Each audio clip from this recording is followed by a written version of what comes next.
naman nung tayo pang dalawa. Ginagawa mo pang unan ang aking mga paa. Di ba sinabi mo pa na kapag tayo'y kasal na, kaya mong ibigay sa akin ang anak na 1 dosena? Ngunit bakit ngayon ibang-iba ka na? Di mo na nga ako pinapansin, pinagtataguan pa. Akala tuloy ng iba, di pang display ang iyong ganda.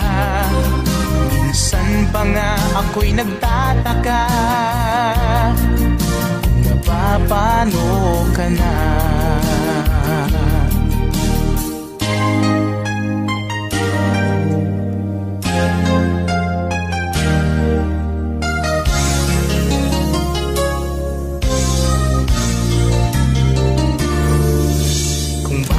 Nagkaganon ang tanong ng aking ina.